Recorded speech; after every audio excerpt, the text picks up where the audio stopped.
Hello, everybody, and welcome to another exciting episode of Happening with me, Tim Bat. I feel like this one, number 7, lucky number 7, I'm going to need a little bit of luck because things have been sloppy. Welcome to the show. I've been trying to get this thing ready for a couple hours. I have been swamped, an absolute deluge of content from you good people. Thank you so much for making it possible to just cram a whole bunch of shit into a show.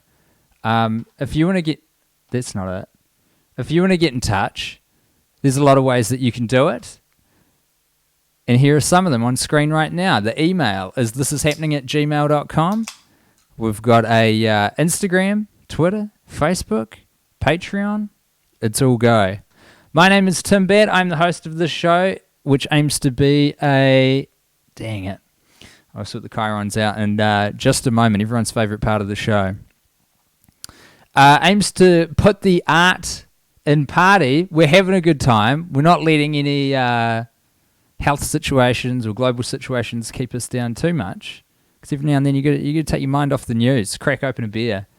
Guy Montgomery in the chat. He just sent me a message before, but I didn't read it. I was furiously trying to export videos and get things all perfect for you. That's disgusting. I apologise for slurping right onto you. That's gross.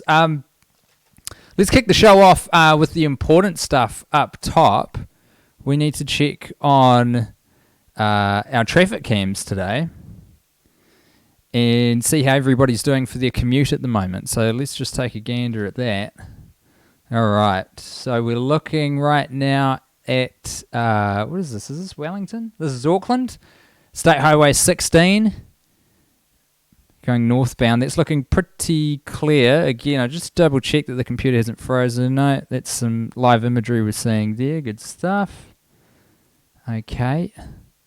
We're looking at State Highway 1 and 2 going southbound in Wellington. That's looking pretty clear for your evening commute here at 7:15. Maybe some public servants going back to the hut. Who knows? Petone, beautiful part of the country. Trying to get eyes on the I-110 and 7th in LA, California. Unfortunately, some technical difficulties are keeping us down.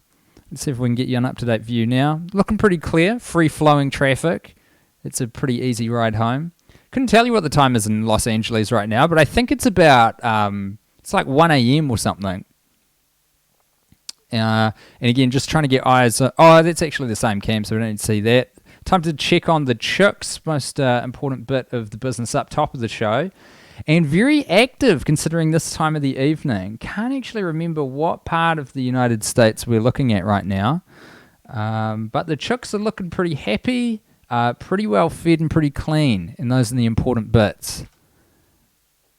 Great to have you along with us. Thanks for tuning in. Should we see how many people we've got tuned in at the moment? That'll be fun.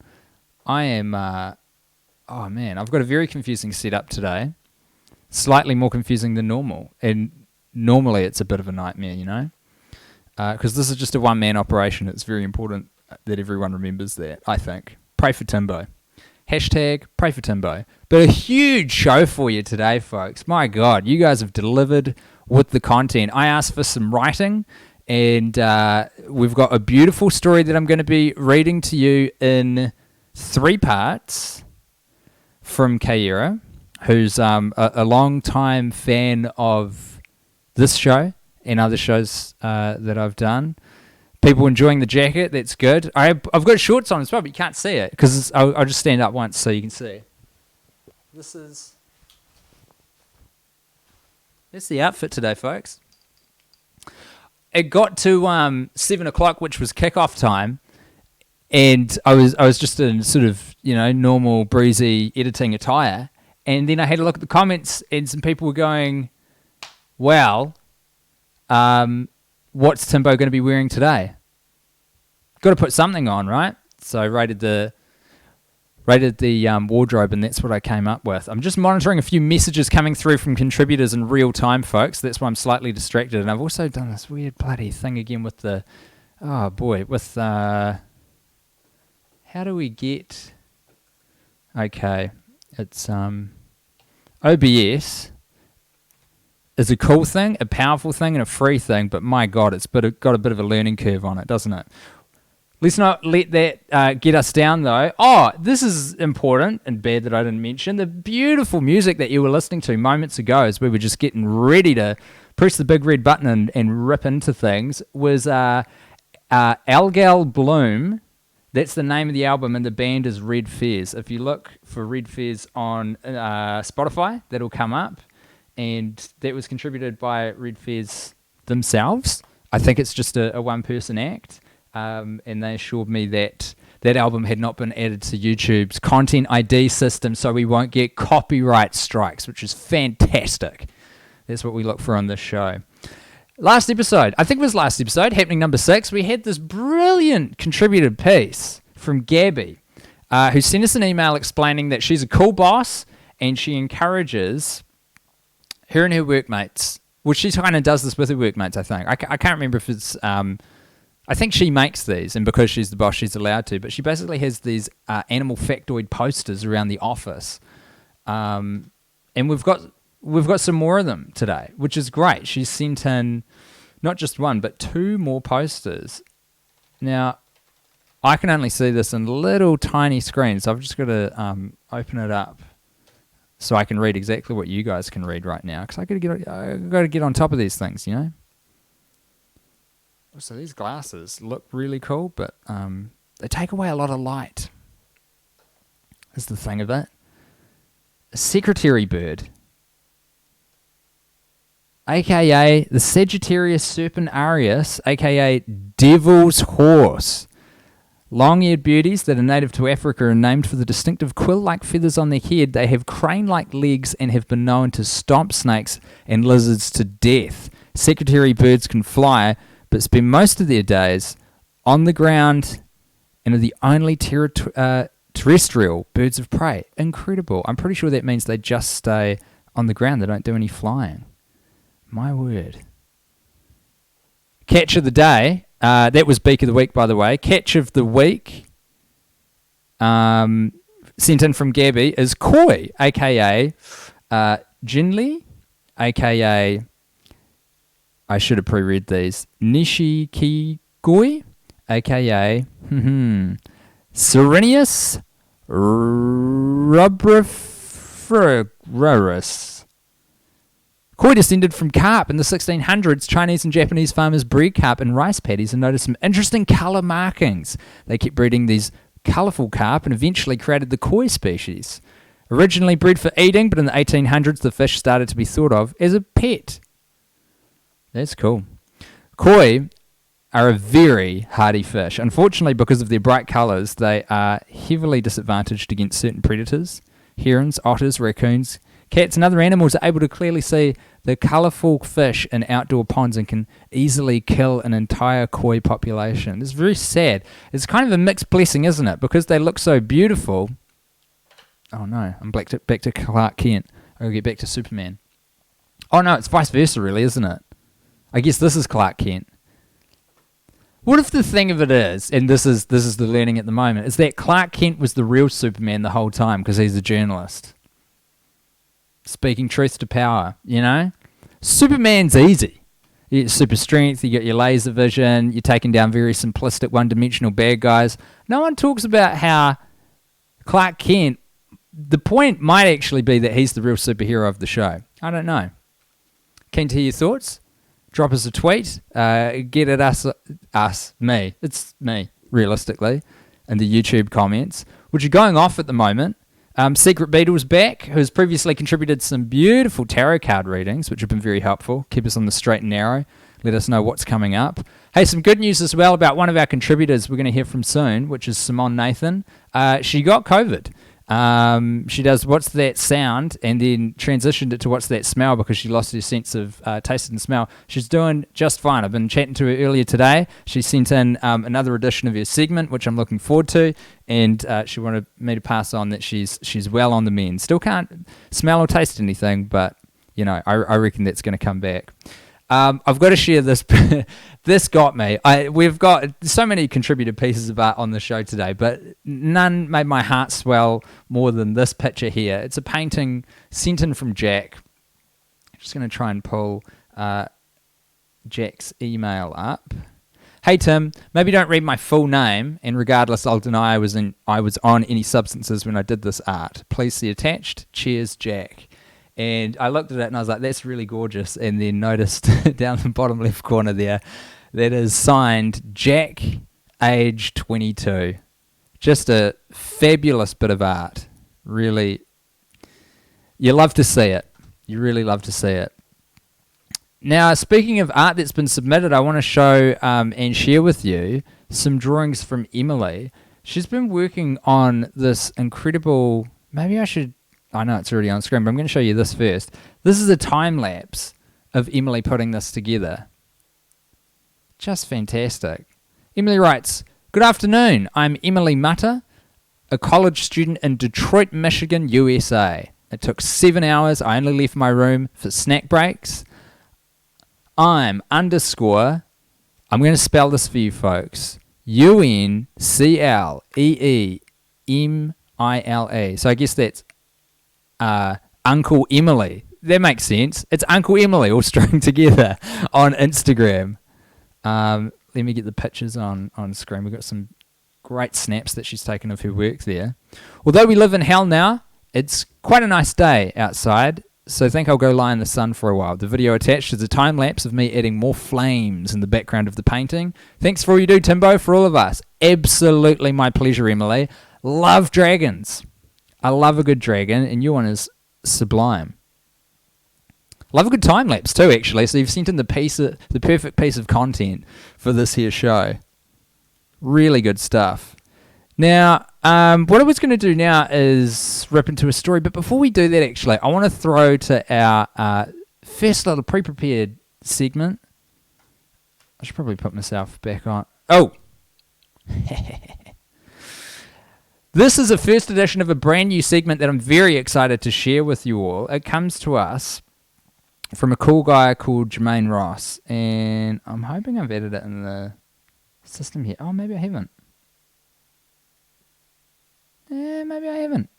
Well, I was talking about Simone Nathan just earlier. Why don't we throw to her bit now, check in on how she's going with maybe the 5th edition of What's That Sound? Here is Simone Nathan. What's that sound? What's that sound? Well, it's going round, round. What's that sound? Hello and welcome back to What's That Sound? This is sort of where I'm at, the stage that I've reached in my own personal quarantine. Full Bluetooth headband and blue light glasses. Does anyone else's eyes ache during the quarantine? I mean, all I do is stare at a screen, and that's why I bought these. I'd really like to show you how these work. It came with 2 pairs, so I'm going to show you using this second pair. Here we see the blue light leaving a nasty stain. Wait for that to go away.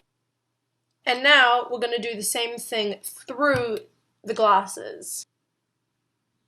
Nothing. So is that real science? Sound off in the comments. I'm going to take these off because it's humiliating. I have a lovely set of sounds today, and they're going to play pretty fast. Here we go.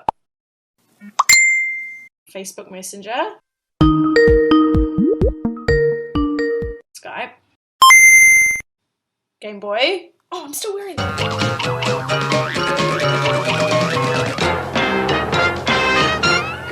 Cartoons! It's Cartoon Network, right? MSN Messenger, iconic. Would once again like to say that I did not have sexual relations with that woman. I did, however, go to ifreeclub.com. Bill Clinton, of course, that was the real recording. And finally, one we all know and love. And if you don't know what it is, you'll find out when you're older. And yeah, that was just a quick, snappy episode of What's That Sound, sort of 90s nostalgia, social media edition. All my symptoms are gone, except the smell and taste. And I spend most of my days just staring out at the Freedom Tower. Fuck your freedom. If I can't be free, no one can. Fuck you. At 7 p.m. every day, everybody cheers for the essential workers who are coming home.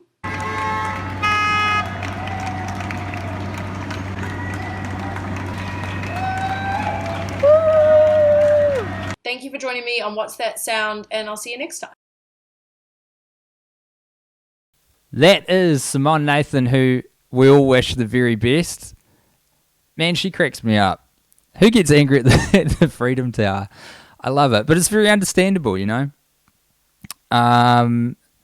Strong segment, comments Monty. Absolutely right, guy. I quite agree. Those are some nostalgic sounds.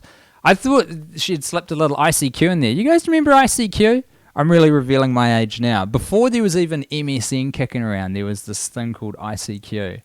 It's almost like the chat client for people just on the cusp of being Gen X. Whatever happened to that generation? Never hear from them. Everyone waxes lyrical about how the boomers are doing and how the millennials are doing. What's going on with Gen X? They're just hanging out. But secretly and quietly. I don't know, it's very strange. Now, the bit that I've just quickly loaded into the system, I am very excited to bring you. This is my man, Jermaine Ross, who's a comedian here in New Zealand. And he is going to be, hopefully, this is going to be a recurring segment, teaching us some te reo Māori. So we're going to learn the native language of New Zealand with Jermaine. Without further ado, let's kick off his segment right now. Kia ora e hoa mā. I'm Jermaine Ross and I'm going to teach you some simple words in te reo Māori that you can use over the next few weeks while you're in self-isolation. Now today's word is pakaru, which means broken or shattered. Now te reo Māori is a very flexible language and words can be used in a variety of ways to mean a variety of things in a variety of contexts. But in today's context, pakaru means broken or shattered. Here's an example of how you might use it. The world is pakaru. Stop it! Go away! Pakaru, broken or shattered. Have fun and hopefully all the self-isolation doesn't leave your spirit pakaru. Oh, it's sad. Ka kite.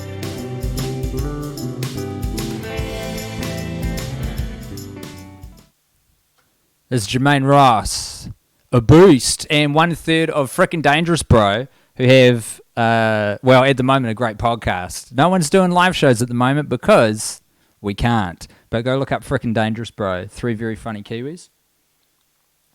Telling it like it is on a podcast. Do you need more podcast recommendations? It feels like that's the thing that's got to be missing from your life. I want to play a song from a friend of mine, Brendan Green, another great Kiwi comedian, and he's written this. He's written it and he sent it to the show, so I'm going to present this and say that Brendan Green wrote this for Happening Number 7. You can hit him up later and see if that's 100% correct, but I think that's a cool framing for this. So here's Brendan Green with a special song just for us. Hey guys, I wrote a song because what else can you do? This is about something that's gotten me through these tough days, and I think a lot of you as well, judging by my social media feeds. So, here we go.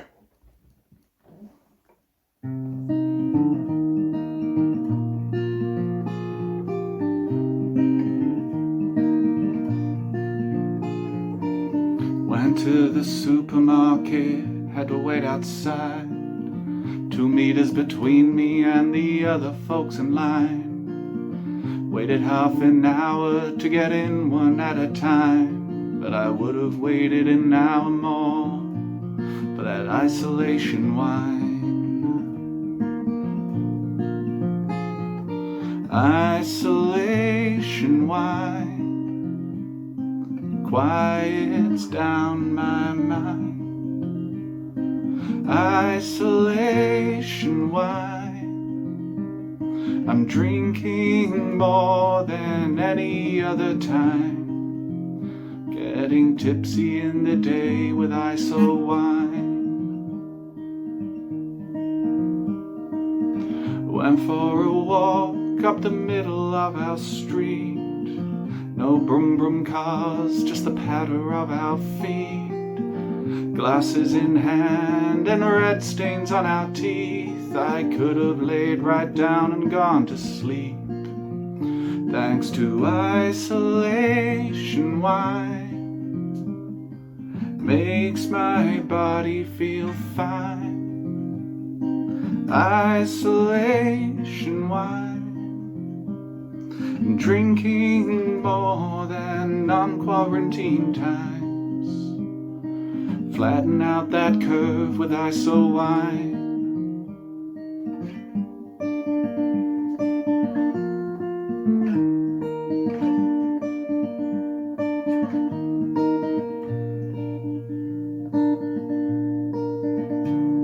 It's the most sensible way to frame spending my days playing Xbox games and learning about this TikTok craze, using 2 bottles of Pinot a day.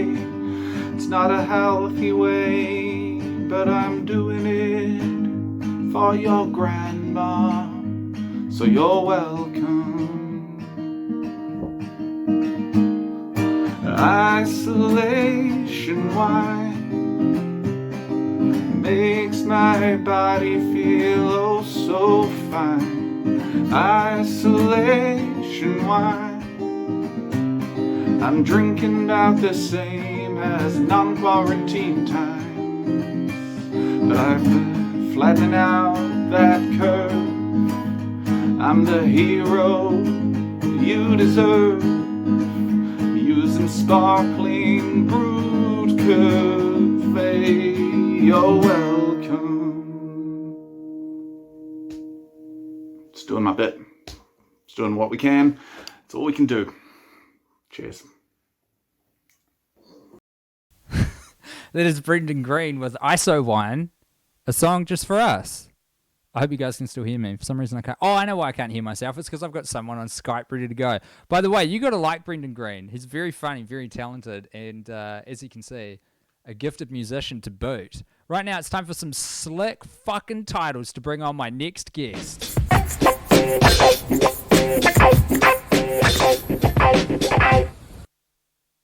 I have a feeling that was wicked loud, so apologies for that. Eli Mathewson, how are you? Hi, Tim. Sorry, just drinking some water. I'm really, really fantastic, actually. I'm in a beautiful mood. Great. We're almost at the week 2, baby. Time flies when you're having fun in your bubble. Oh, this is great. I love this positive outlook. You look tough. Thank you. Yeah, we got rid of all my hair. I really like it. Changed It's my very. energy.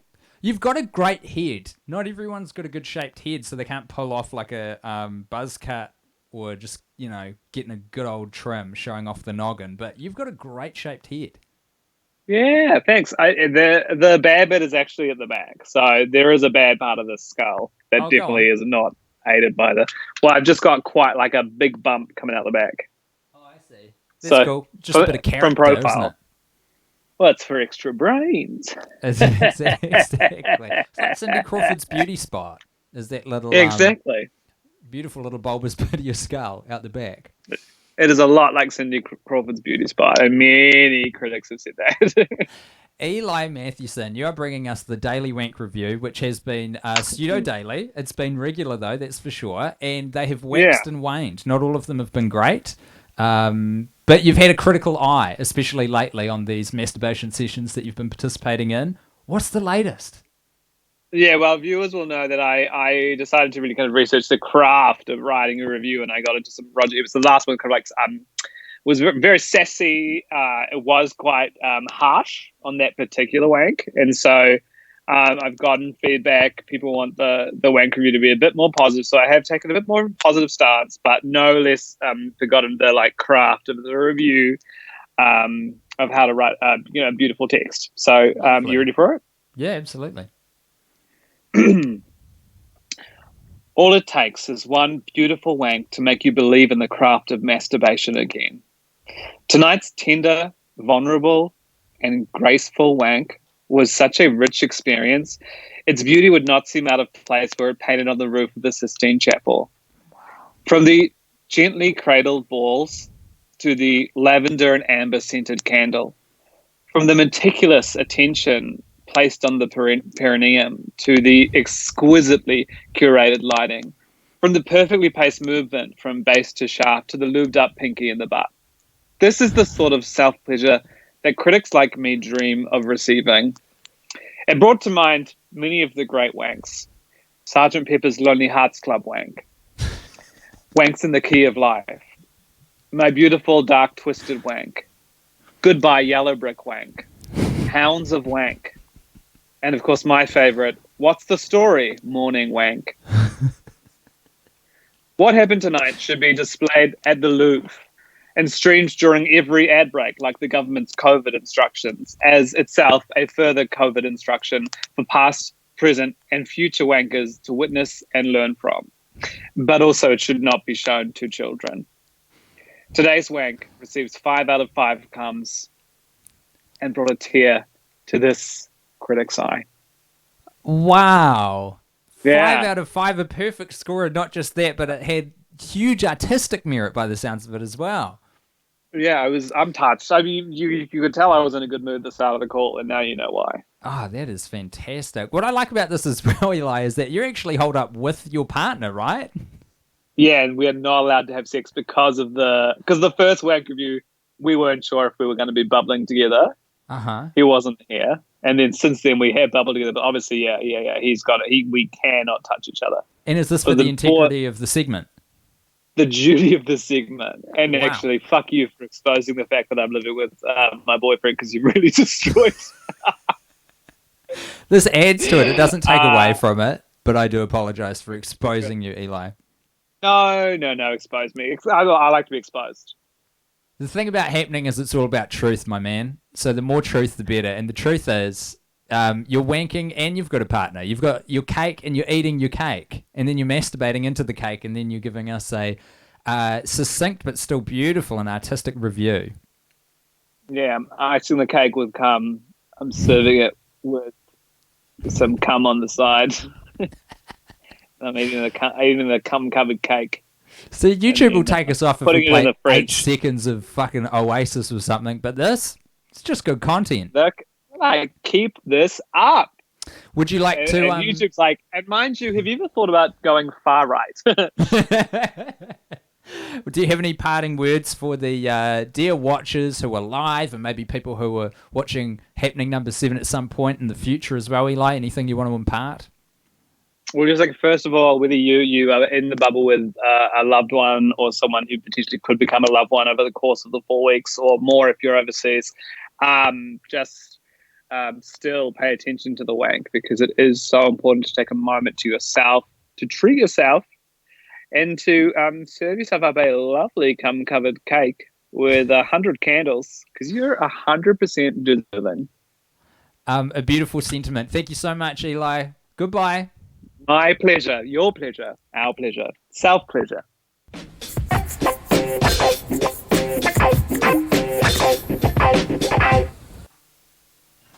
Eli Mathewson there, a national treasure and a true connoisseur of self-love.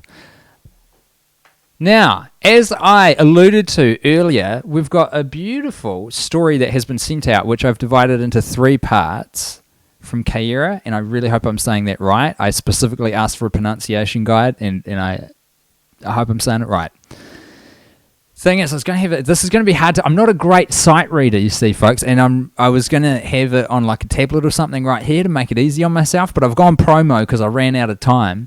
So I'm going to be reading it off the big screen. So you'll have to pray for Tim. Hashtag pray for Timbo. We've got the old Chiron up there. That one's probably not applicable, actually. Let's go. Show up. Ultimately. Here we go. Is that all spelt correctly? Who cares? Here's the story. I wonder if I should score this with a bit of music. Yeah, let's do that. Let's put on, just nice and quietly, a bit of Algal Bloom as well. Another shout out for that wonderful album by Red Fez. Red Fez is who you want to look for on Spotify.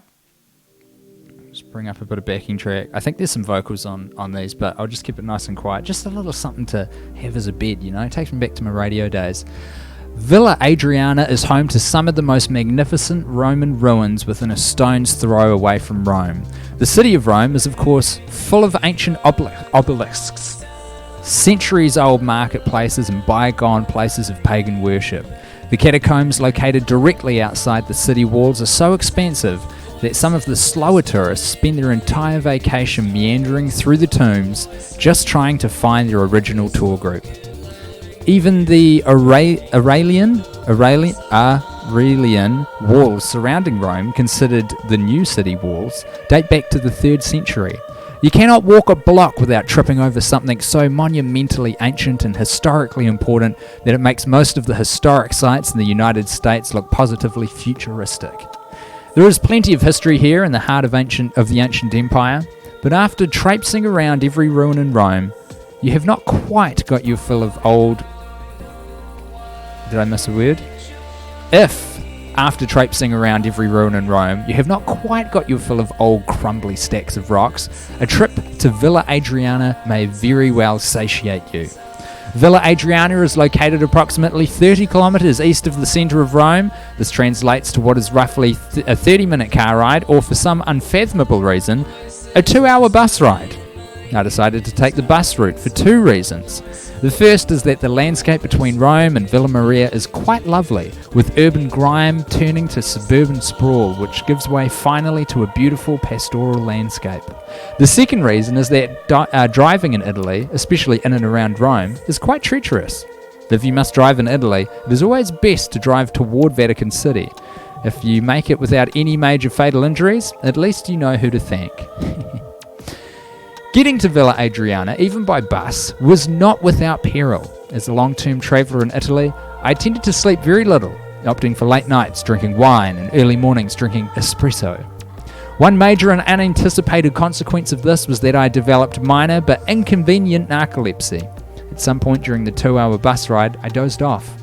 Eventually, I did wake upon, and in that moment...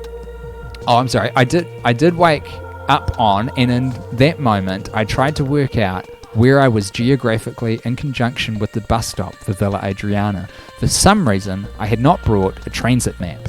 At the time, my Italian was shaky enough that I would rather get lost than embarrass myself. Thus, get lost I did, and frequently. I was becoming so accustomed to being lost in this country due to misunderstood directions, train delays, and Grecian-like hubris, out-of-date maps, transportation strikes, or my own stupidity, that a part of me shrugged off any concern that I could have missed the bus stop. Maybe it was the laid-back Italian attitude rubbing off on me, but I was less concerned with rushing around or getting to places on time, even if on time meant today. In fact, it was getting to the point where I was happy if I was just in the same country by the end of the day. Beautiful writing there from Kiera, who again, I hope I'm pronouncing her name right. We interact a lot on Twitter. She's very cool, and obviously can write real good. That's part 1 of a 3-parter that we're going to be exploring throughout the episode today. Let's see what's going on in the YouTube comments. People loving, Dr. Strangeglove, or how I learned to stop worrying and love the wank. Nice. This is Eli's best rating yet. It is. A 5 out of 5 comes, presumably as untoppable. Truly incredible work. So glad things have improved for you, Eli. I can second that as well, Secret Beetle. I'm so glad that after the devastation which was wrought in, I think, happening number 4 or 5, where Eli was down on his luck in terms of self-love and just had a terrible, depressing time. It goes to show that things get better. I think there's a lesson in Eli's daily wank review for all of us. Timbo's jacket needs its own chyron. Duly noted. I'll try and get that sorted out. I should probably flick this music off as well. But yeah, I would love to get some music going just through the whole show, but it's tricky, you see, because this whole YouTube situation with the copyright and whatnot, I've got to be careful about what one plays, you see, which is the second reason of why I'm so dead keen for you to send me your original songs. The first is that I want to hear them, and I want to share them with the happening audience. Tim, are you drinking Garage Project beer this stream? I believe we are. Got a delivery sent to our house. This is Garage Project from RO Street in Wellington. I used to live right next to the brewery. I think it used to be a petrol station, judging by how it looks. Got to support them, you know. My lovely wife ordered a bunch of beer for me last week, and it finally arrived today, and I am just stoked because, you know, we shouldn't be drinking too much, but I think having a little brewski here and there is fine. And we didn't have any brewskis in the house. We had hard liquor. So I've just been drinking straight whiskey quite a lot, and it's not the middle ground buzz I was after, you know? I just wanted a beer. But in lieu of beer, I was drinking whiskey. So now I've got beer, and things are looking better. Mike says, driving in Rome is terrifying. Josh says, I've figured out how Tim can have a co-host. Step 1, green screen in the form of a human-shaped cardboard cutout on the couch. Oh, I've got my co-host here. Step 2, use... Oh, no. Oh, let me just finish this and I'll tell you something funny. Use computer magic to project an image of a co-host onto the green human shape. Folks, I've just been joined. This is very unexpected, but sometimes he comes in. Oh. Beautiful co-host Rufus has joined us on the show. Don't look me in the face, it's gross. This is my mini schnauzer Jack Russell Cross. Rufus is his name. He is named for George Carlin's character in Bill and Ted. Sadly, one of those films that I fear the production has been affected because of current events. Love this dog, though. But the thing that my dog loves is beer. Honestly, he was going for the can because he could smell it. I've never met a dog like him. We've taken him to a couple parties, because he's cute and we like to show off. And if someone leaves their beer on the ground, with his paw, he'll just tap it over and then start lapping it up. Yeah, good boy. Good to have Rufus here. People bloody love a bit of on-screen Rufus. It's like shooting fish in a barrel, having a cute dog to co-host on your internet show. Okay, what's next? Oh, this is a video that I think this is the only one in the stack that I kind of ran out of time to preview before I chucked it on, so I hope it's all good. I think it's from a Kiwi guy called Chris Maruca, I think is how you would pronounce that surname. I'm looking forward to seeing it. I'm going in blind like you guys. Hopefully it's not pornographic. Hopefully it's just a good clean time on this, happening number 7.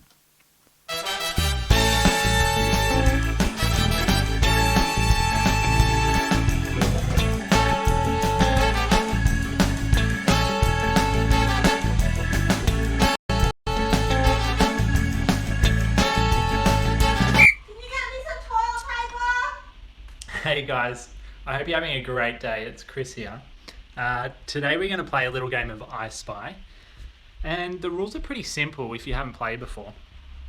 Basically, I'm going to look for something around the house, and I'm going to give you the first letter of what I've spotted, and then you're going to have to guess away in the chat. So let's just get straight into it. Just going to look around for something nice and challenging for you all for this first edition of I Spy. What am I gonna... Yes, perfect. Okay, so I'm just gonna change the camera really quick, and so I spy with my little eye something beginning with W. So I'm just gonna give you a few seconds to guess away there in the chat, just while I sip away on my Negroni.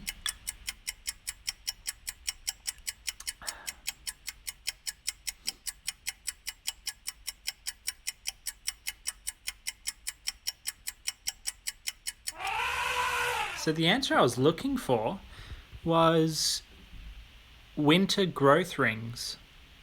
Winter growth rings refer to the darker, narrower layers of cells of a tree's growth. During the winter and later fall months, the weather is colder and therefore the growth rate of a tree decreases, resulting with tighter and darker formed rings. You can actually tell a lot of information about a tree's age, lifetime and the climate it was grown in by looking at the growth rings. This practice is known as dendrochronology.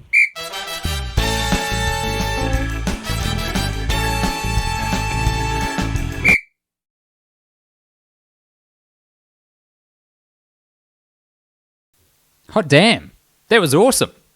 Thanks, Chris. I hope there's more of that. It was freaking fun, entertaining, and I learned something with slick production. How can you go wrong? Now, I was trying to find the original message sent in by this legend who's a rapper, and I'm pretty sure from memory. So this guy's American. I can't remember where he lives. I want to say Detroit. I might have that wrong. But he raps under the name Cibola, the City of Gold. And this is a song called Aussie that he sent in. And I'm pretty sure this guy's a postie and he's still working. What I'll try and do, because I sort of was running out of time as I was getting the show ready. I couldn't get all the chirons together, you see, which is a big part of the show. You got to have the chirons, because the chirons are how you credit the artists. Critical. So what I'll do is on this video, after the stream's gone out, probably tomorrow, because we'll be finishing late. It's been a long day. I'll have a little sleep. I'll get up and I'll put in everyone's tags into the video description. But without further ado, please enjoy this track, Aussie, from Cibola, the City of Gold.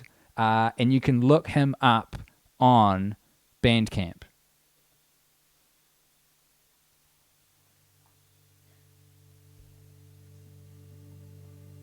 I don't know if that's playing.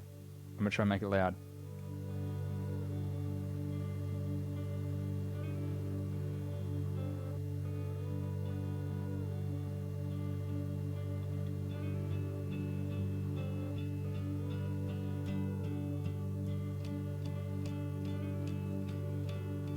I knew a guy named Oscar Pinto. He called himself Ozzy. It was a self-appointed nickname, but it didn't bother me. I was 13, he was 5 years older. We had a band with like 6 different names, but at our core, we were just head and shoulders. He was the brains, I was the lone supporter, broken boy soldier. He'd write the words and I'd upholster. I brought a shitty Yamaha keyboard to his house. I had no case. He sang like Jim Morrison, but wrote like Ghostface. He had mysterious ways. He was at an age where he should have really had his own place. There was a time when he disappeared for about 6 whole days. He called my house phone at 2:30 in the morning because he didn't know what time it was. You could definitely say this scared the shit out of me. The years went by, he faded into personal obscurity, but he was in my heart as the professor of defense against the dark arts, but he lived in the forbidden forest surely. There's a lot of power in a song. I've been sure of it since he and I were writing songs. There's a lot of power in a song. I've been sure of it since he and I were writing songs. Where is Ozzy tonight?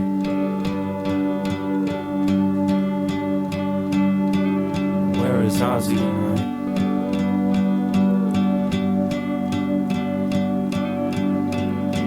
Did Ozzy ever make me feel uncomfortable? Yes, it's how I learned uncomfortable is when I'm at my best. It's in the liminality that I find success. It sucks, but it's a fact. I often wish that wasn't where I was at. Nicolette says innovations at the margins. I often think about his piling of drug charges. Yet he hit me up in 2012, and he wore a fur vest like he was totally fine. And he looked just fine to me, I guess. That wasn't last time we interacted though. I finished up a tour in 2016, taking an Amtrak to every show. I got back to the city and he was standing at the station waiting for the megabus for some girl with dreadlocks like she was Zulu Nation. We talked for 2 minutes and he boarded the bus. I wanted to shout out that I was only fully me because of us, but now that shared knowledge is just a matter of trust that we share it. If I had to say his eulogy, I've just prepared it. There's a lot of power in a song. I've been sure of it since he and I were writing songs. There's a lot of power in a song. I've been sure of it since he and I were writing songs. Where is Ozzy tonight?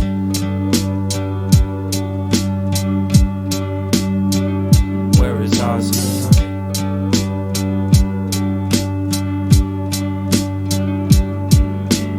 There's a lot of power in a song.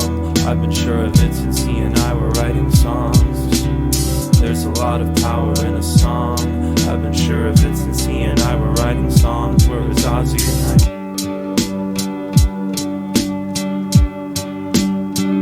Where is Ozzy tonight?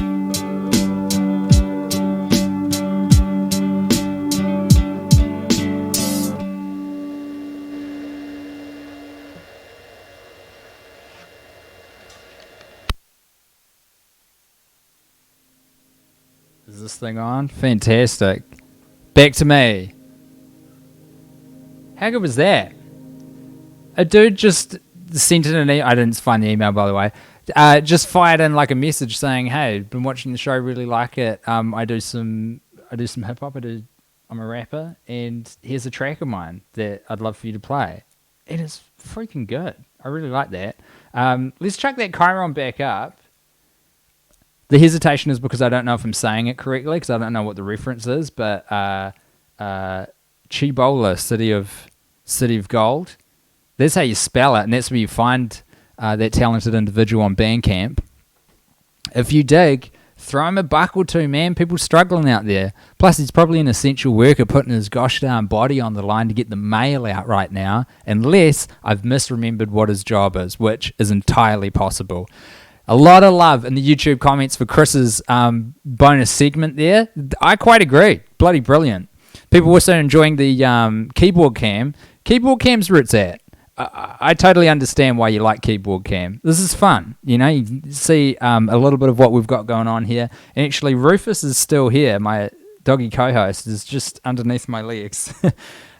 Zoe tried to come and grab him just earlier, but he wasn't having it. He wants to hang out in the garage. I took him for a big run before, so I think he's pretty pooped.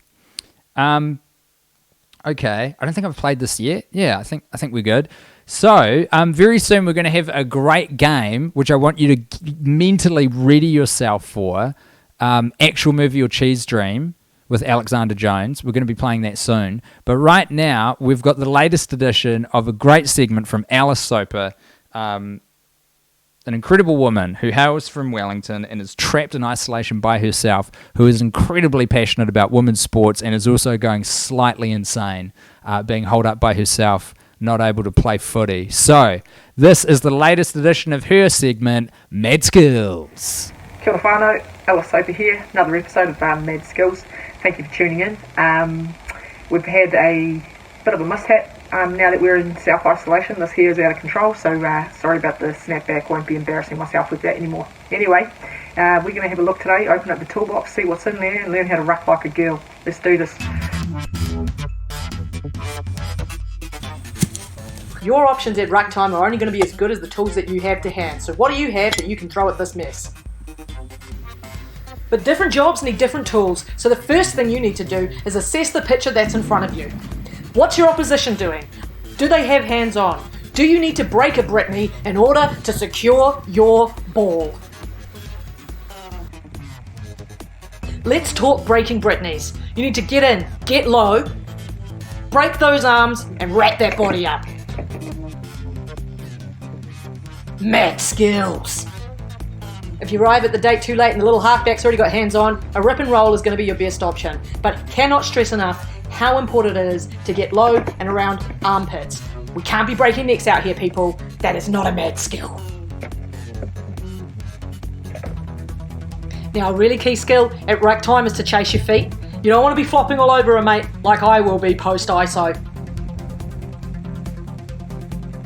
Now, shoulder to sternum, you're going to hurt him, but once you hit it, you don't quit it. It's scrum time, you got to get down, get low, get out of there. That's a mad skill.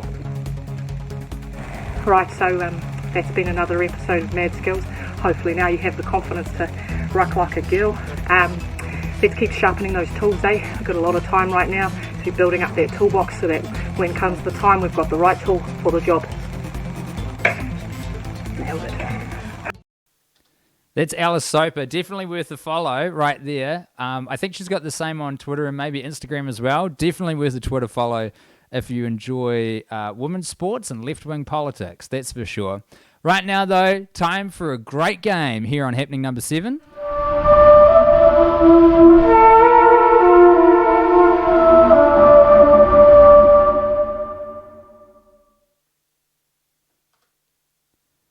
Alexander Jones, how you doing? I'm good. How are you, Tim? I'm great, thanks. It's good to see you. I'm glad the show's up and running. It was a bit of a scramble, you see. I thought I left myself enough time. I thought 2 hours was enough time to get all the things loaded into the machine. Yeah.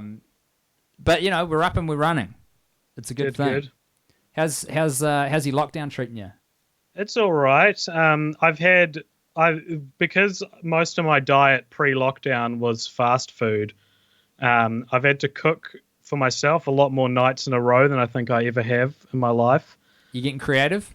No, it's just been a sausage sizzle every night, basically. Is that figurative because there's a lot of boys in your flat, or literally there are a it's lot of boys? Sizzle? That's true. No, I haven't done the groceries. Going to the supermarket's scary at the moment, so I've just got a bunch of sausages. And I guess you know what else is scary, dude? What else is scary? Malnutrition from getting no vitamin intake. Don't I know it? Firsthand to take lightly. But do you feel healthy? Do you feel strong still? I think so. For now, maybe 2 more weeks of sausages might put me down, but fair enough. At the moment, I'm all good. You've got a Chiron now, so how do you feel about that? I feel good about it. Really good. Hey, let's play your awesome game that I love so well. Actual movie or cheese dream? Yes. Just to explain how this works again. So I've got a list of movie synopses here, but some of them aren't actual movies. They are cheese dreams that either myself or maybe a watcher of Happening has had where they've had a dream after eating too much cheese. They've sent it to me. I've adapted it so it sounds a little bit more like a movie, and you've got to guess if the following descriptions are actual movies or cheese dreams. Let us proceed. Okay, so the first one I've got for you today, Tim, 9/11 is a 2017 American drama starring Charlie Sheen and Whoopi Goldberg, and they get stuck in an elevator during the World Trade Center attacks. Unfortunately, I'm pretty sure I know that this one is true. Am I right? True. This is a real movie. It's an actual movie. It's based on a play of the same name. Have you seen it? No, I haven't. But I've had dreams where stars that shouldn't be in certain genres have shown up and things like that. So I reckon that would be a pretty good movie for Cult Popture and Worst Idea to do a crossover episode for. Absolutely. Let's do it. Let's commit to that. Monty, I think Monty's in the chat. Monty, if you think that this is a cool idea, indicate that in the chat. That'd be awesome. All right, good show. That is mental, eh? I guess. Why would they do it? 16 years is kind of long enough to wait to pull it off, but Charlie Sheen's not the dude. Do you think it'd be better if it was like comedic, or would that be worse? What are you doing? No, I don't. Well, think is it worse that Charlie act of terrorism Sheen on American soil should be treated through a comedy lens? Yeah. I guess it's as soon as you put Charlie Sheen in your drama, though, you're already asking too much of the audience, I think. Hey man, what about oh shit. I love the smell of napalm in the morning. Oh yeah, shit, what is that movie? Oh, there's people going to go crazy in the comments. Help us out, folks. We've got some dangerous comments from your co-host in the live YouTube chat, which I shan't not share. Apocalypse Now? Is it? Yeah. Was he in that? Was he? Platoon, maybe I'm thinking of. Martin Sheen's in Apocalypse Now. Oh, okay, true. All right. Hey, well, listen, this isn't a movie podcast, despite the fact that two movie podcast hosts are here. What is the next either film or dream? Okay, Killing Hasselhoff is an American indie film about a guy who has to kill David Hasselhoff to win $500,000 to pay off his crippling debt. That's a strong premise. What year did you say it came out? It came out in 2017. Same year as 9/11. Not the event, the film. The Charlie Sheen movie. Yeah. Did you say Whoopi Goldberg's also in it? Yeah, she's also in it. Jesus Christ. Okay. I'm going to say Killing Hasselhoff is something you dreamed up. I think that's a cheese dream from AJ's brain, direct to this show. It's an actual film. Really? Other than David Hasselhoff's in it, the film also stars Ken Jeong and Rhys Darby. You can watch the trailer online. Wow. That's crazy. Sweet. Hey, you got another one? And while you do that, I'm just going to type because I think my dog just left the garage. So I'd better message my wife to grab him before he gets too far. Okay. All right. This next one is called Go I Fisk, which is a 2018 Danish dramedy about an annual fishing event held in a Danish seaside village where the seasonal migration of the fish and the sea life means that fishing is the best it is all year, and hundreds of people flock to the area to go fishing. The main characters are a family of 5 who've been attending the event as a family tradition since the kids were little and who must now confront the devastating effects of climate change as the tides are rising and the fish are disappearing, something which the father doesn't even believe in, while also confronting their own interpersonal demons. You know what's weird? I think there's too many details for you to have made it up. Yeah. Or there's too many details for it to be a movie. Dream. I'm putting my chips on AJ Dream for that one. It is a dream. It's not an AJ dream. It's from my flatmate Christy dreamed that and shared that with me. So shout out to my flatmate Christy. Huh. Can you hold on for 1 second, AJ? Mm-hmm. Hey, Zoe. We still got a dog? Rufus is fine, everyone. Okay, had to let the audience know because everyone's invested in my pet affairs. He did escape, though. I didn't even think that door was open. AJ, what is our next cheese dream or film? All right, Resurrect Dead is a 2011 American documentary investigating mysterious tiles which have been plastered on roads and pavements across Central and South America. Each of the tiles contains the same inane cryptic message about resurrecting the dead on planet Jupiter, while also mentioning Stanley Kubrick's film 2001: A Space Odyssey.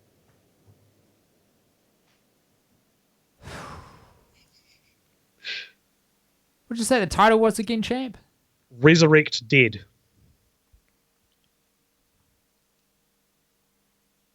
It's about tiles everywhere. With a message on them. You got me stumped. This sounds like neither a dream nor a film. Movie. Yeah, I'm going to it's go an with actual movie. film. Yeah, okay. The full title is What? Resurrect Dead, The Mystery of the Toynbee Tiles. So it's a documentary. These are real things across Central and South America. There are tiles that are kind of stuck to the road that say some variation of the message Toynbee idea in Kubrick's 2001 Resurrect Dead on planet Jupiter. Whoa, dude. Yeah. That's a lot. Does Yeah. anyone have any good guesses as to what it's about? Is it just some one person messing with people? Or? Well, the documentary follows a certain path into it, which puts it on a conspiracy theorist who believed in a idea by a philosopher named Toynbee who wanted to resurrect the dead on planet Jupiter. It's very strange. It's a very strange documentary, and it's a very strange sort of mystery. There's something very captivating, AJ, about seeing you rattle off the finer details of a, by the sounds of it, batshit insane conspiracy theory while the glow of your monitor reflects into your glasses. It's very like Matrix 1, the good one. Cool. Good to know. All right, on to the next. Okay, Sleepwalking is a 1970s children's made-for-TV film about a young boy who, while trying to get himself a glass of water in the middle of the night, finds himself wandering into a dreamlike hellscape where living statues of famous historical figures accost him and teach him about themselves. While intended as an educational special, the film was only screened once before being pulled from circulation and buried away for scaring hundreds of British children. I'm gonna go with real movie. Everything you said was true.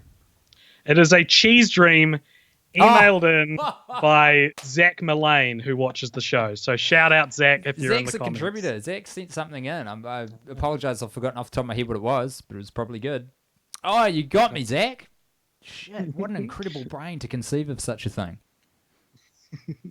I've got one more. It's just the kind of thing I would expect to be real, because the Brits often make quite accidentally terrifying stuff, or at least they used to. Maybe it's just as Kiwis we find it terrifying because they're so authoritative, because they're Brits. They're our Absolutely motherland. Anyway, onward. Our last one. Sweet. Alexander Our Jones last one. of Cult Popture Podcast. Please tell me. Here I am. What is the last round? All right, Devil's Plaything is a 2005 American horror movie about a man who is perpetually taunted by a terrifying demon who everyone else sees as his incredibly attractive wife. The demon causes many tragedies in the man's life, including car accidents, injuries, and death of loved ones. In the end, the man discovers he is able to influence the life of the demon as much as it can influence his, and returns the favor by tormenting it back until it leaves. What was that Liz Hurley movie where she's the devil? With Bedazzled? Yeah. Brendan Sounds Fraser? a little like that. Yeah. With, what's his name? Brendan... Fraser, yeah. Fraser, yeah. So based on that, I'm going to say that that one is a real movie. It's not. It's a cheese dream. God damn. I've got That like was- 1 out of 6 or something on this here game. That was sent in to us by Tiki Mike on the Cult Popture Discord server. I think Mike is in the comments, actually, Nice. on G'day, YouTube Mike. watching this episode. So I hope I did his cheese dream proud. Oh, man. Fantastic segment. Well done, AJ. You really fucked my shit up this episode, and I applaud that. Fair play to you. You want to plug anything? Oh, we need to talk about your amazing video that you made. Oh, please, let's do it. I made a video essay recently called American Pie, The Rise and Fall of Rise of the Teen Sex Comedy. You can check it out on the Cult Popture YouTube channel. It's all about how there's a new American Pie movie coming out this year, which goes against everything that, as someone who observes trends in film, goes against everything that I would expect to happen in a post-Me Too era. You don't expect to see teen sex comedies anymore. So I sort of explore that and deconstruct that and theorize as to what the movie could be.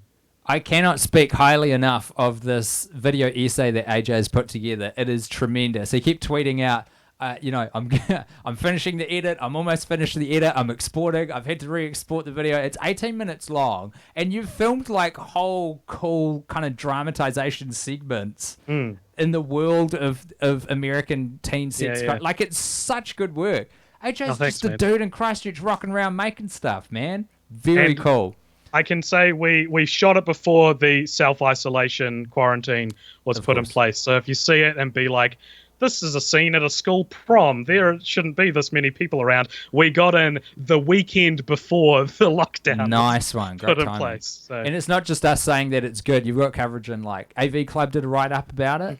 Yep. Big old Flicks.co.nz did as well. Yeah, dude.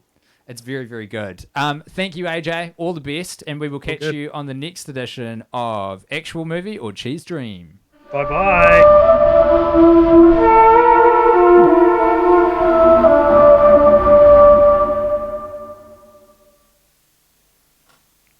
Hey folks, it's me, Tim again, raw dogging it with not doubled up audio. It's time for part 2 of the amazing story from Kaira.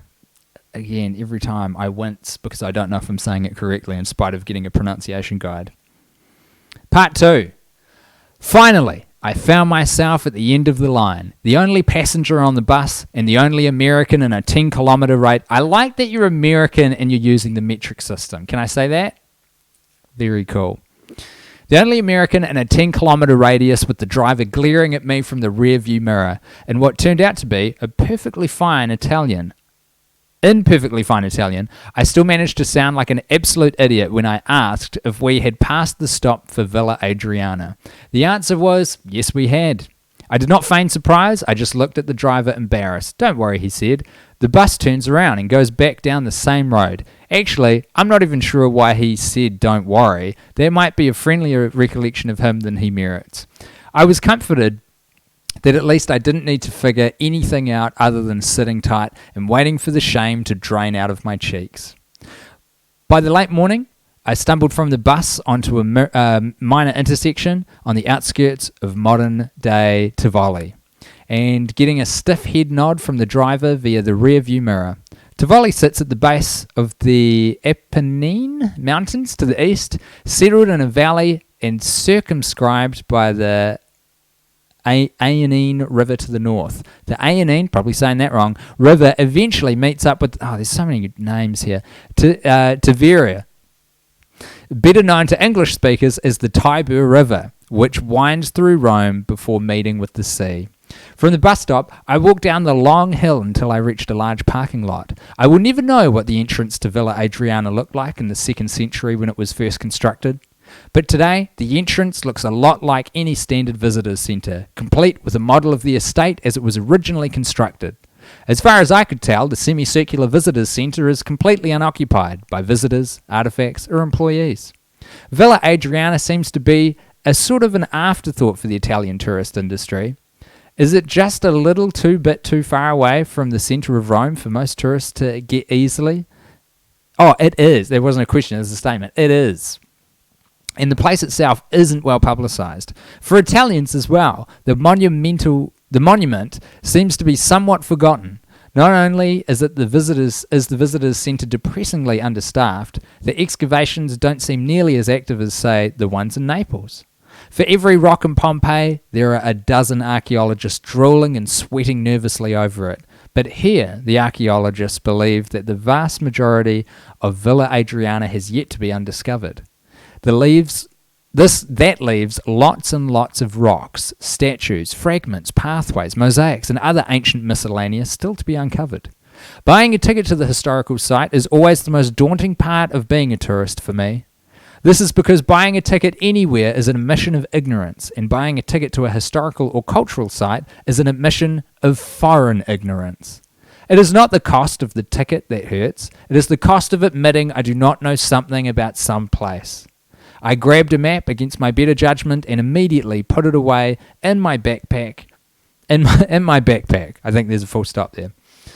Part of my tendency to get lost on my journey stems from a weariness of maps. Maps admit defeat, whereas marching into a place boldly, if not blindly, at least gives you the impression of someone who knows what they are doing. From the visitor centre, I turned right and walked through the wrought iron gate to the entrance of the estate. That is the end of part 2 of a 3-part wonderful story, which I'm going to assume is a true story based on Kiera's travels to Rome and surrounding parts. Extremely well written. You know, I've done a little bit of traveling myself, and I wish that I could write with such poetry about the trips that I've had. When people ask me, how was your trip to Japan? I go, it was fine. It was fun. I had a good time. Japan's a cool place. I'm not able to wax lyrical verbosely about the beauty of the meeting of the ancient, the futuristic, you know? Maybe I should try keep a journal like Kiera has. It's very great writing. How are we going in the comments, everybody?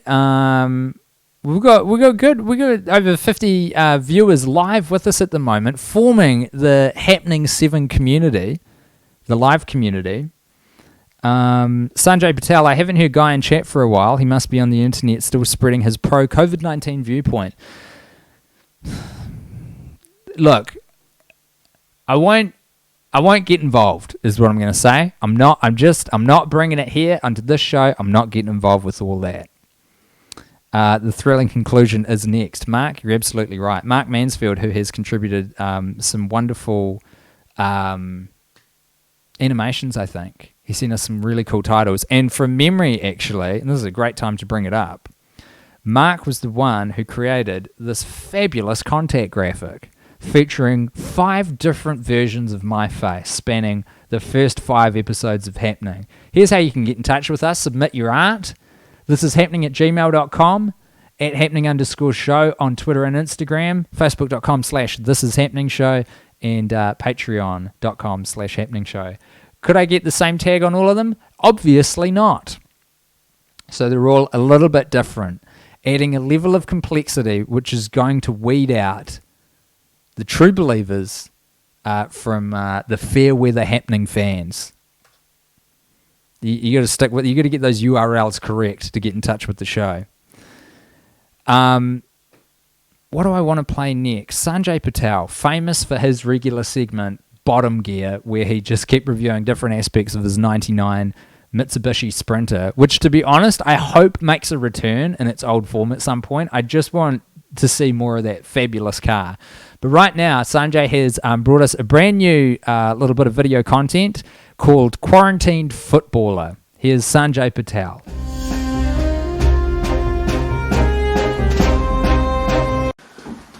With this competition suspended for at least a couple of months, he has to find new ways to practice playing football.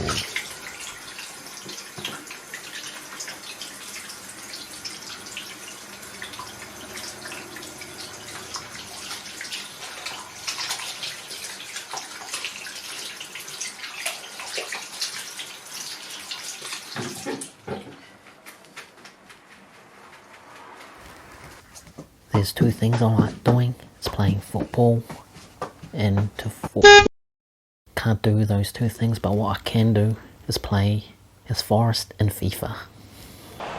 That move looked as though it had genuine potential, but it's broken down. And on the ball, Yuri Ribeiro. He's got to score! And it is the opening goal of the contest. Well, it was always going to be a tight game, but now all of a sudden one team ahead. Things have got to change.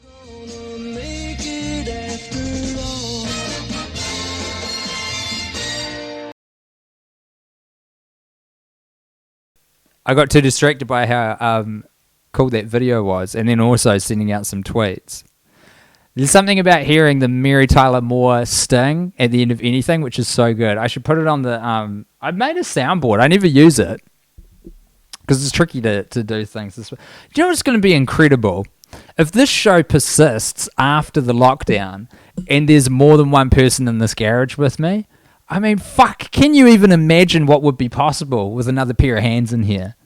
The first episode, we had Monty in here, who, Guy Montgomery... Really, to be honest, I know he's a very capable dude. Even surpassed my high expectations of him with his producing skills. He was wrangling people. He was getting me a rundown sheet for the show while I was tinkering away trying to figure out how the fuck OBS works, getting the thing online. Dream team. And we will return, just like QE2 told us. We will meet again. Good to hear from the Queen every now and then. It's always something negative with her, isn't it? It's like the family members you only ever see at funerals. When you come out and... I guess we see her at Christmas. That's kind of positive. Good outfit there today, Tim. Oh, thank you, Robbie. Pleasure to see you in the comments there. I didn't time the hand washing. Was it supposed to be a penalty? Get an action replay. Don't tempt me. I'm known for my love of... flouting the rule of playing a segment once. It's not a rule. I just did really fuck up an episode by playing the same segment 6 times once. Chris says, what have I done? That's a comment potentially that I'm reading out of context of the rest of the thread and on the fly. I simply do not have the ability to reconstruct the conversation that's come before it. Sanjay, this is legitimately more exciting than watching real sports. That is high praise, Sanjay. I don't know if that's from a sports fan or not, but still, high praise. You guys got to know about Strahan Cole. Strahan is the man. He's contributed a lot to this show. He's a fantastic artist with this really unique visual style, and he's also a really good musician.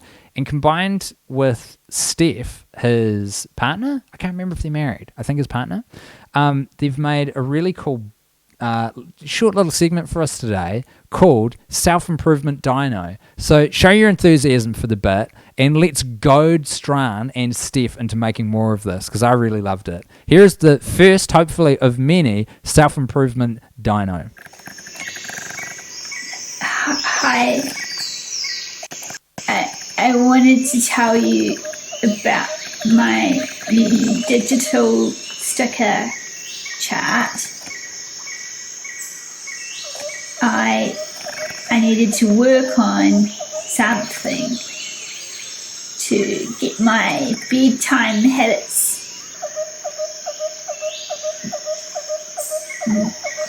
I needed a better attitude before going to bed. So I have a new digital sticker chart to get me ready for bed.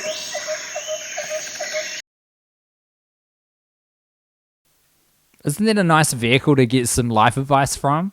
A well-lit, beautifully shot toy dino. You should follow Strahan. I apologize. You know what? I'm going to make the Chiron as I'm talking to you, and this is really going to screw things up, but I think it's worth it because his art really needs to be seen to be believed. You can follow him at Hip Hiker on Instagram, which is where I think you should get his stuff because he's got beautiful videos and beautiful visuals. That's how you get Strahan. Is that spelled right? Yeah, pretty sure. Pretty sure we're good. You know what? These are my wife's glasses, but I think I'm going to take ownership of them because I think they look pretty cool. We had some comments before after I got that contact screen up about what is everyone's favourite Timbo. And I tell you what, the middle one with the boat hat, it seems like that is getting more love than any. Interestingly, 3 out of 5 heads covered with a hat of some descript, or at least a visor. I'll give you that. I think Boat Tim was a very strong look, and he might make a comeback because obviously I've got a limited amount of wardrobe here during these lockdown times, and I think I may have raided the last vestige of a different looking outfit with this particular number of no shirt, a tailored Vietnamese trench coat with a button dangling. Really need to sort that button out. And some cool, big old circular glasses that are intended for a woman, but only if you're an idiot stuck in the past. You know what I mean? These glasses are for anyone. Right. What else do we have to do on the show today? Should I read part 3 of the story? Because once I do that, we're probably almost ready to bloody put a pin on the thing. It's been a pleasure bringing you the show today. Thank you everyone for joining us. Let's do the concluding portion of the 3-part story from Kaira. Oh, this one's got some names in it. All right, wish me luck, everyone. Sight reading away. Oh, should I put some music on as well? While we do that, like I underscored it before. So, once again, I'm going to put some show notes in the description here. Who am I, fucking Donald Trump? Algal Bloom is the name of the album. Look up Red Fez on Spotify, and it's got quite cool, like cartoony album art. The album came out this year. There's a woman with pink hair illustration at the start. It's cool stuff. It's very cool stuff. Let me just see if I can hear the music that's going to underscore it. Hopefully the lyrics aren't too I was trying to find one that doesn't have so much lyrics. I don't know, we'll see how we go. Emperor Hadrian commissioned this estate, essentially a small village, in the 2nd century because apparently he was not particularly fond of the accommodations in Rome. It is hard to imagine that Hadrian did not feel at home at Palatine Hill, but apparently he preferred a more obscure lodging. Within roughly 1 square kilometre, 30 buildings were constructed that served a variety of religious, social and political purposes.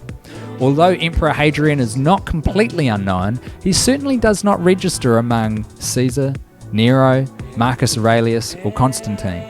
You did not need to be a scholar of the Roman Empire to recognise at least one of those names. Most of us have some cultural acquaintance with Caesar's assassination and Nero's fiddle. And if you paid any attention to your high school history teacher, you probably at least recognised the names of Marcus Aurelius or Constantine. Or if you're a fan of Hollywood bad boys. Hadrian has similar name recognition to the emperors Trajan and Caligula. Maybe you have heard of them, maybe you have not. These men and the rest of the Roman emperors are left to the history buffs, the pub trivia pros, and anyone who has spent any extended time in Rome. Although Emperor Hadrian loved his villa, his successors were not as enamoured and preferred to stay in the cultural and political centre of Rome. And as I am to understand it, as the Roman Empire declined, the riches that adorned Hadrian's villa were quickly and ruthlessly stripped from his place. A place that has always been a bit superfluous but now seemed laughably extravagant in contrast with Rome's waning power. It might be palace. There's a place there, it might be palace, I'm not sure. The architecture essentially became a marble quarry as statues were taken away from where they stood to be recycled elsewhere, or worse, destroyed and used to extract lime. Unlike Pompeii, the destruction of Villa Adriana was intentional, not a natural disaster. By the end of the 4th century, Hadrian's villa and most of the Roman Empire were in shambles. Back in the 21st century, I took my time in this place. I packed a picnic, brought a book. For a while I sat in the corner of the Greek theatre and looked at the crumbling seats. I sat on a hill for some time, closing my eyes, and imagined all the marble statues that had lined a nearby canal and were either destroyed or stolen. I stood in the middle of a field, amongst an outcropping of trees, and looked down, staring at a part of Villa Adriana that has yet to be excavated. This is not a place for bustling tourism. Villa Adriana is sitting in a strolling place. It is a much quieter, much solemner, much lonelier place to be. It is not like bustling Rome. It's isolated, like we are now. And although I loved living in Rome, I know why Hadrian wanted to escape to a place like Villa Adriana. Ah, beautiful. Great bit of travel writing there. If you haven't already, Kira, you got to start a blog, man, at a minimum. Very good stuff. Can someone, this is from AJ, who we just saw in Actual Movie or Cheese Dream, can someone please make cover art for the happening PlayStation 2 game? Well, I'm not sure what I've missed, but if there's some game devs in the comments section who are tittering away at a PS2 version of this show, firstly, I would love to see what the game mechanics are. adapting this to a game. And secondly, I think your timing's perfect to release a PlayStation 2 game. Maybe we should start putting audio recordings of this out on cassette. I know it's kind of wanky to do that, but wouldn't it be like just silly enough to be a good idea? I don't know. It's hard to tell where in the line of something being so stupid it's like cool and funny isn't it? I guess it's anyone's guess. I'm going to play the cool track that we got sent into us from, if my memory is correct, a rapping postman from America again, because I enjoyed it so much. The track is called Aussie. The artist is Chibola, City of Gold, which I believe I have a Chiron for. So I'm going to put it up. Oh, I might have got rid of it actually. I did. I'll get another one. And I got rid of the thing as well. Dang. I gotta get that track up because I loved it so much. We're going to play it again. This might be the last thing of the show. I don't know yet. It's probably nearing the end, that's for sure. We're going to keep this for 90 minutes, folks.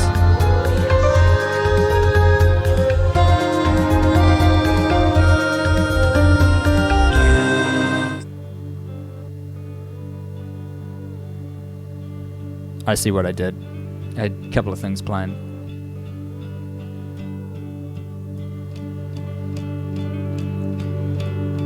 I knew a guy named Oscar Pinto, he called himself Ozzy. It was a self-appointed nickname, but it didn't bother me. I was 13, he was 5 years older. We had a band with like 6 different names, but at our core we were just head and shoulders. He was the brains, I was the lone supporter, broken boy soldier. He'd write the words and I'd upholster. I brought a shitty Yamaha keyboard to his house, I had no case. He sang like Jim Morrison, but wrote like Ghostface. He had mysterious ways. He was at an age where he should have really had his own place. There was a time when he disappeared for about 6 whole days. He called my house phone at 2:30 in the morning because he didn't know what time it was. You could definitely say this scared the shit out of me. The years went by, he faded into personal obscurity, but he was in my heart as the professor of defense against the dark arts, but he lived in the forbidden forest surely. There's a lot of power in a song. I've been sure of it since he and I were writing songs. There's a lot of power in a song. I've been sure of it since he and I were writing songs. Where is Ozzy?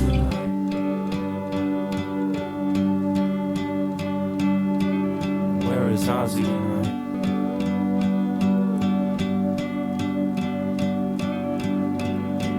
Did Ozzy ever make me feel uncomfortable? Yes, it's how I learned uncomfortable is when I'm at my best. It's in the liminality that I find success. It sucks, but it's a fact. I often wish that wasn't where I was at. Nicolette says innovations at the margins. I often think about his piling of drug charges. Yet he hit me up in 2012, and he wore a fur vest like he was totally fine. And he looked just fine to me, I guess. That wasn't last time we interacted though. I finished up a tour in 2016, taking an Amtrak to every show. I got back to the city and he was standing at the station waiting for the megabus with some girl with dreadlocks like she was Zulu Nation. We talked for 2 minutes and he boarded the bus. I wanted to shout out that I was only fully me because of us, but now that shared knowledge is just a matter of trust that we share it. If I had to say his eulogy, I've just prepared it. There's a lot of power in a song. I've been sure of it since he and I were writing songs. There's a lot of power in a song. I've been sure of it since he and I were writing songs. Where is Ozzy tonight?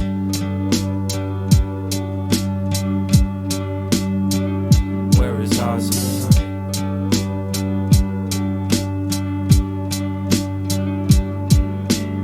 There's a lot of power in a song. I've been sure of it since he and I were writing songs. There's a lot of power in a song. I've been sure of it since he and I were writing songs. Where is Ozzy tonight?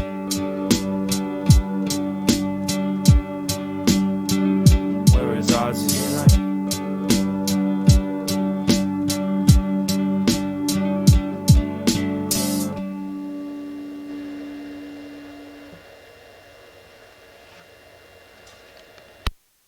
I love that. The rapping postie. You got to check out his Bandcamp. Throw him some bones and get some cool independent hip hop in your life, everybody. This is the time for it. Now, I was going to wrap things up, and this is probably foolhardy in the bit of the show where everything falls down because I'm acting with hubris, but I can't let this go. I used to do a segment, and we got back into this in Happening 6. I did a loo review. This is based on a segment I did, 6-7 years ago on a TV station that doesn't exist anymore. The origin of Guy Montgomery and my professional relationship and friendship. Where I would come on and review public restrooms. And I haven't retained a lot of the videos from that time. I've got a few of them, and some of them are up on YouTube in very low res because it was so long ago. But I loved the loo review sting that a guy called Tim Lambourne, who was producing and co-hosting the show, just found and whacked on as the intro with all of these beautiful slides of toilets to bring me on. And I played all that I had of the loo review last episode and noted that there was like the last note missing. I don't know how he did it, but Mark Mansfield added the last note in. Absolute black magic. Hopefully this works. This is why it's dangerous for me to not monitor, because I didn't realise there was stuff playing right now. I think it's gone on to some more SoundCloud music. It's good fun though, isn't it? Things have got to be a little bit messy. They've got to be a little bit rough, or else it's not fun. You know? You got to have that sense that the wheels could fall off at any time. Hopefully this works.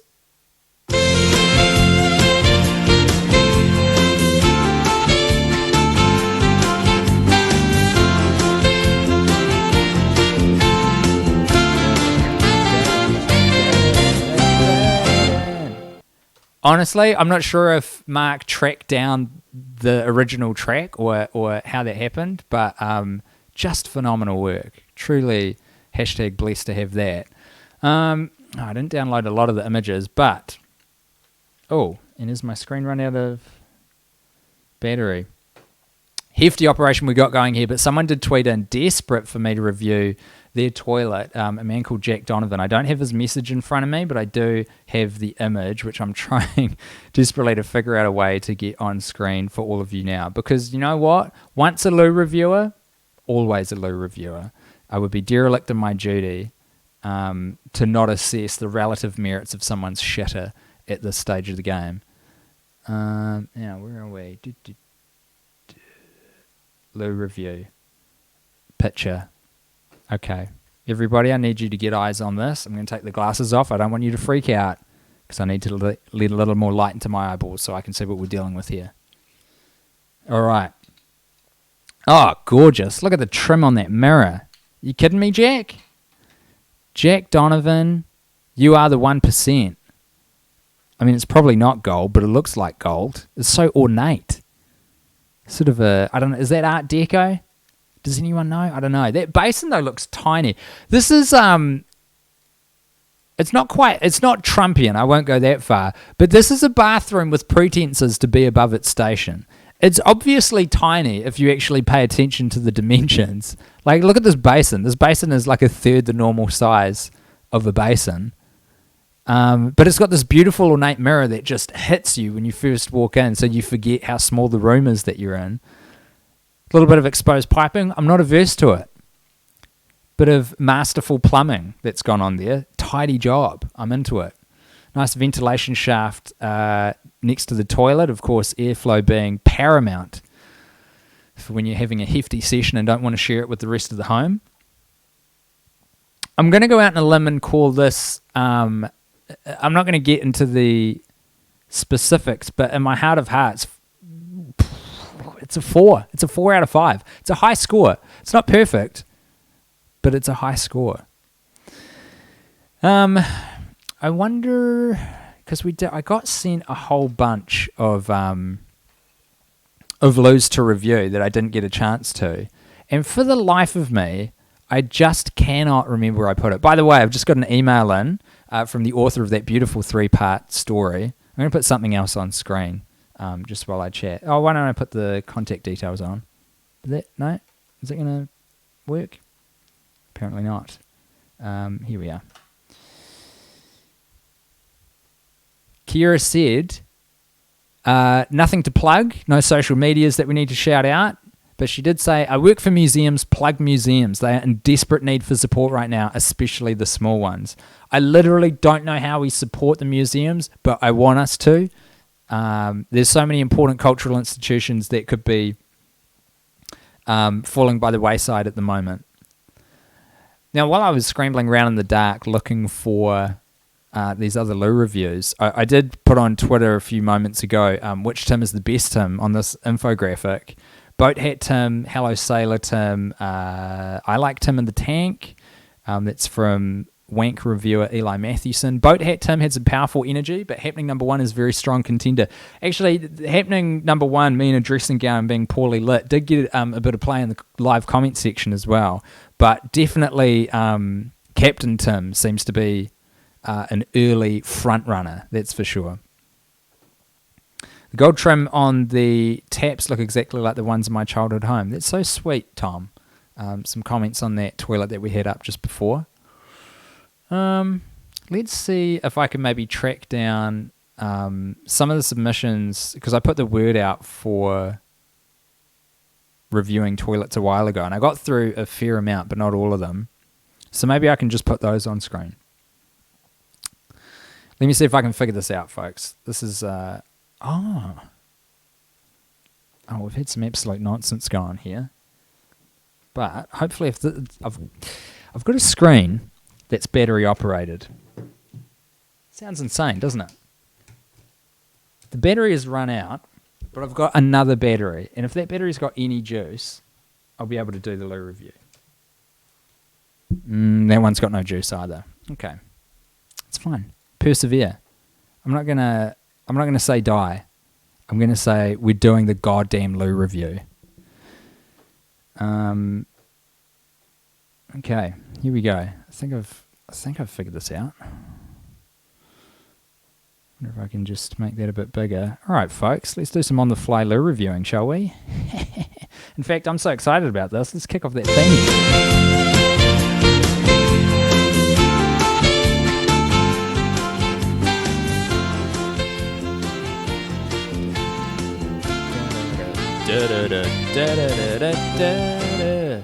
I don't know if that was out of sync. And here are our beautiful toilets, everybody. Wow. We've got some high art going on. I mean, there's not even a toilet in the pit. Oh, I see. This is a multi-image one. Okay, Megabeth. The loo. I've got to expand that, obviously. There we go. Let me try and reframe this a little bit so that we can see everything that's going on.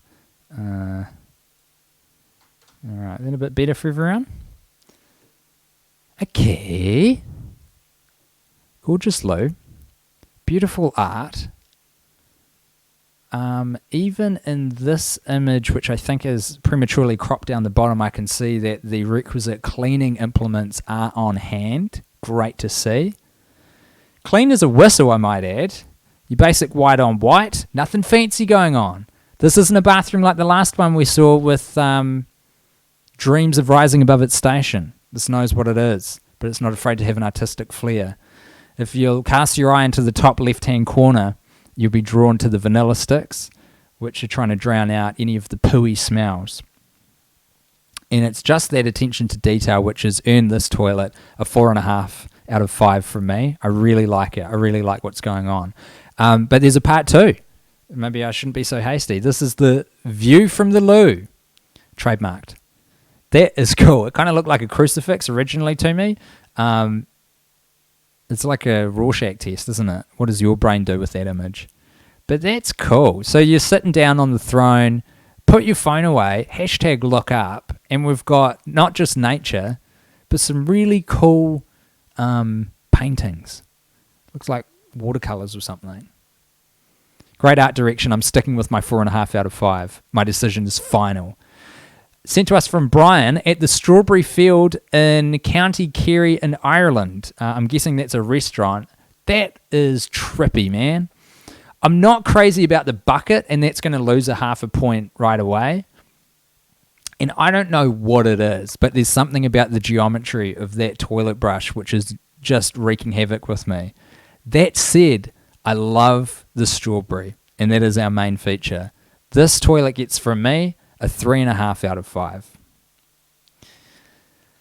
Al sent in this little number, which I believe we did review on the last episode, and at the risk of contradicting myself, I shan't give it another score. Fabulous Strong Cole has sent in his toilet. I can't remember if we assessed this one, but Strawn, I'm going to call this a 4 out of 5. I like the toilet itself. It's the star of the show, and it's not too small. It's not like it's unwieldy, but it's bigger than a normal household toilet, I would say, and I'm into that. Now, Disaster Radio, aka Eyeliner, has sent in this, which has got, classic him, a bit of a vaporwave bent to it. The lines, what are they called in photography? Like the guidelines or something like that draw the eye. The greenery, the simplicity of it, the kind of marble tones. I mean, it's won me over through and through. It's so right next to a shower, which you wouldn't know unless you looked quite hard, which speaks to Luke's tremendous photography skills of being able to frame up that shot. But hey, mate, can't fool me. I'm the toilet reviewer, Tim Batt, and I say this gets a 4.5 out of 5. If it wasn't nestled right next to the shower, honestly, it would be a 5. Renee Church just excited that the Lou review's back, and it looks like this will be the last one we look at, and holy smokes, I am baffled by the scale of this toilet. This is some Peter Jackson style forced perspective visual illusion. Is it a toilet for a child or a giant? I don't know. Is that window 3 stories? Or is this inside a doll's house where they've got the object scale slightly wrong? I'm perplexed. It might just be a fisheye lens. But one thing's for sure, I love it. I love the colour tone. I love the well-stocked toilet roll up ahead. They're not getting caught short in a hurry. Beautiful little stainless steel bin there, just on the right of the toilet. And you don't see it often in off-white. And I don't know if this is the coloration of the photo itself that Adam sent in, but that crapper is a sort of warm, slightly earthy, ever so slightly orangey tone, instead of your standard plain white. This toilet for me is a pinnacle in its own right. I hope it's real. It's getting a 5 out of 5 from me, and I think on that positive note, it's time to wrap up the show. So I'll just have another quick glance at our live streaming messages that are coming in. People praying for Tim. Strawberry falling into a milky bowl of toilet. Yep, that's what you saw. Let me get me back on screen now. This is oh boy. Oh, we're losing the plot. Truly, we had it and we lost it. No, we're all good. We're here. Beautiful review of a beautiful Lou. Oh, Chris Mack of 660 fame. Thank you so much. I'm going to get my secret identity back going. If you would like to see the only thing that Chris and I have ever worked together, we didn't even know each other at the time. I'm in a music video for one of the first big hits for 660. I got paid the princely sum of $50 to be a shirtless, pale as sin boxer in the music video for Rise Up 2.0. Look it up on YouTube if you want to see a skinny little white Timbo from, I think over 10 years ago, make his name in the music video industry. My first and last music video to this day. Beautiful show, says Harry. Oh crap, Harry! I didn't play a new. We got to leave on Harry's new track because he sent it in to me. Hopefully, I haven't loaded it into this bit, but hopefully I can do this on the fly. Harry Thompson Cook is a man who I didn't know made music. I knew that he was a very good comedian. But it turns out the dude is uniquely gifted at not just doing covers, which we have played on this show, but some original tracks as well. And he has sent to us a song that he wrote, which again, I'm going to claim for this show, happening number 7, that's called Letters. And I would love to play it for you right now. I'm prepared to face my demons. You shouldn't die alone. We wrote you letters. Did you receive them? It looks like no one's home. Home, home, home, home, home.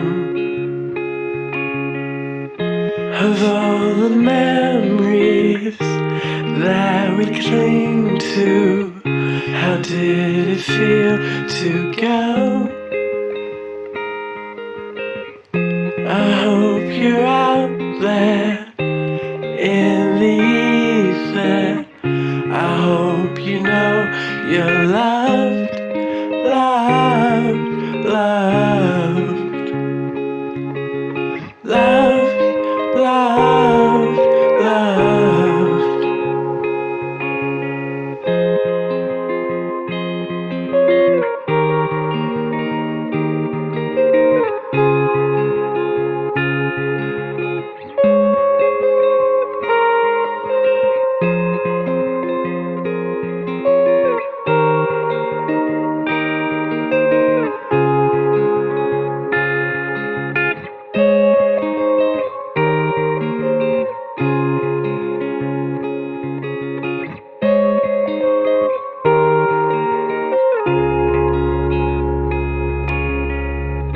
Have kept your cell phone and your reefer. I get high alone.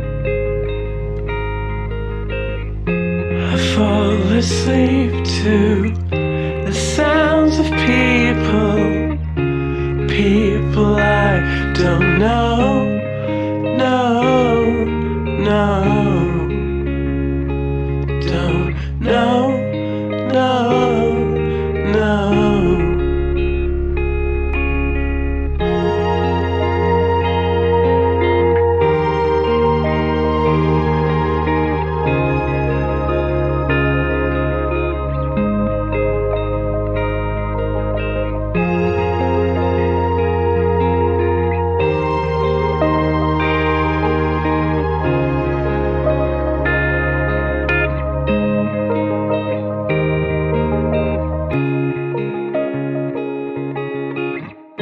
I want to be you, I want to see you, I want what you have got. I'm writing letters of many pages, describing why I'd go, go, go, go. Go, go.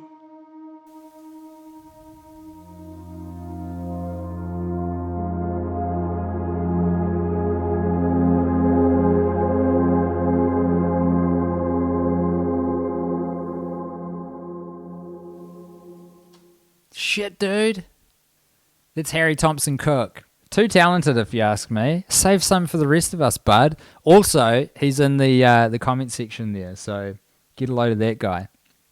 That was his original song, Letters. Why am I doing this? I'm getting rid of I'm showing you my chest. There's some people doubting that I was in that music video for 660, and you had to eat your words because I absolutely am, and there's visual proof online. Thank you so much for joining us for happening number 7. Everyone who is in the comments, God bless, Jah bless, Buddha look after you, whatever you believe in. I hope it's treating you well. And please feel free to share the show with everyone you care about, and even enemies, because sometimes they need love and a distraction in the middle of a lockdown as well. You know, continue to send your art in, pretty please. I'm committing to at least doing a couple of these a week. It's quite a lot of work, I won't lie to you, but it's worth it, damn it. I love doing it.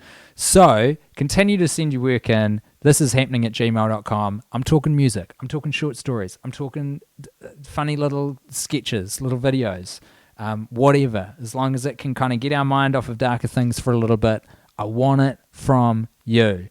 If you're in a position, it would be wonderful if you could support the show at patreon.com/happeningshow. But otherwise, you can support the show by telling people to tune the hell in. I think I'm locking in these times now. So today in New Zealand, it's going to be Tuesdays, 7 p.m. for an hour and a half. And then we're going to be doing it on Fridays in the morning so that we can capture the other bits of the world, the viewers in places like Los Angeles, ever heard of it? New York City, That's it. Those are the only two places that I care about. But thanks once again for joining us, folks. We'll catch you on the next one. This has been Happening number 7. Goodbye.